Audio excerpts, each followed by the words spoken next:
नमस्कार मित्रों, आज हम लोग बात करेंगे फैटी लीवर डिजीज,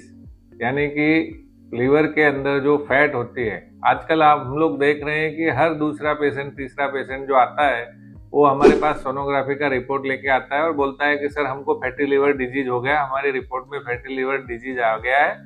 क्या ये चिंता का विषय है? तो फैटी लीवर डिजीज चिंता का विषय है या नहीं, इसके बारे में हम लोग चर्चा करते हैं। फैटी लीवर डिजीज आजकल खूब कॉमन हो गया है, क्योंकि आजकल जो बीमारियां हैं उसमें आप देखिए तो डायबिटीज, ब्लड प्रेशर और ओबेसिटी तीनों ही पहले की अपेक्षा खूब ज्यादा बढ़ गई है। और फैटी लीवर होने का रीजन भी यही है, वो मेटाबॉलिक सिंड्रोम है।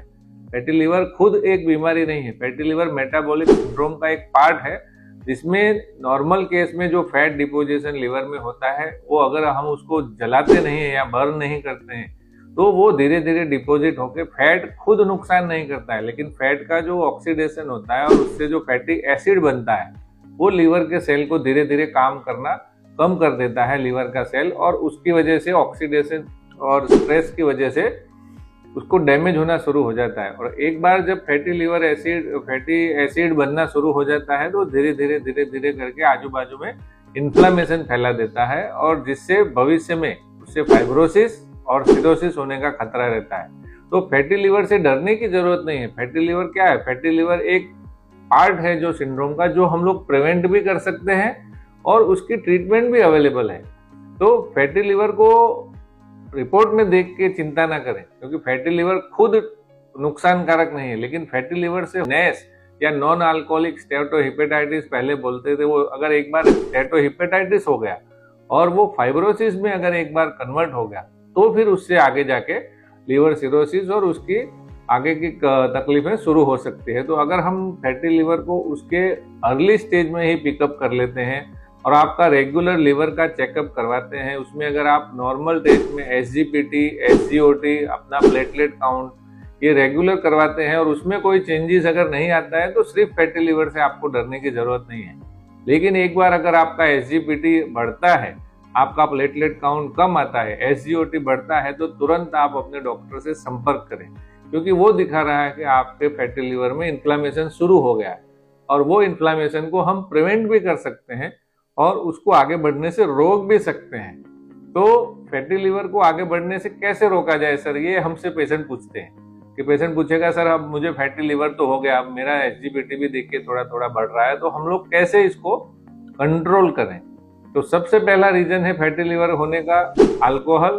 तो अल्कोहल अगर कोई ले रहा है तो उसको अल्कोहलिक फैटी लीवर बोलते हैं, तो उसको अल्कोहल तुरंत स्टॉप करना चाहिए।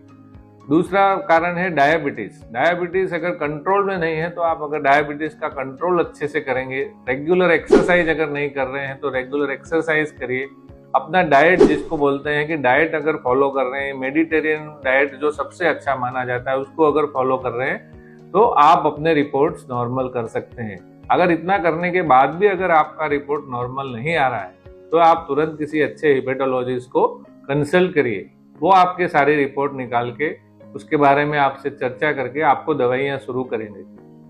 दवाइयों में भी विटामिन ई और सारोग्लिटाजोल करके जो दवाई है वो काफी इफेक्टिव दवाई है, जिसकी वजह से फैटी लीवर का ग्रेड कम हो सकता है। जो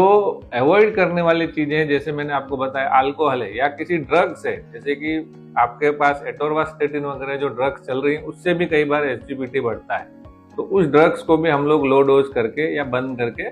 SGPT आपका कंट्रोल कर सकते हैं। तो फैटी लीवर से दोस्तों डरने की जरूरत नहीं है, थोड़ी सी जागरूकता की जरूरत है, थोड़े से अच्छे रिपोर्ट करवाएं, अच्छे से अपना डाइट का ध्यान रखें, एक्सरसाइज करें, अपने मेटाबॉलिक सिंड्रोम जैसे कि ओबेसिटी, हाइपरटेंशन और डायबिटीज को कंट्रोल करें, और जैसे ही कोई भी वार्निंग साइन आपको दिखाई देती है तो आप तुरंत डॉक्टर के से कंसल्ट करें, क्योंकि फैटी लीवर खुद सिम्टम नहीं आता है, वो जब आपको सिम्टम आने शुरू हो तब तक काफी लेट हो जाता है। तो जैसे ही आपके पास फैटी लीवर या ऐसा कोई भी सिम्टम आपको लगता है तो आप तुरंत अपने हिपेटोलॉजिस्ट के पास जाके उनको कंसल्ट करें और वो आपकी पूरी मदद करके आपको आपका जो चिंता है, आपका जो डर है उसको निकाल के आपको प्रॉपर ट्रीटमेंट देंगे, जिससे आप भविष्य में होने वाले फाइब्रोसिस, सिरोसिस से बच सकते हैं।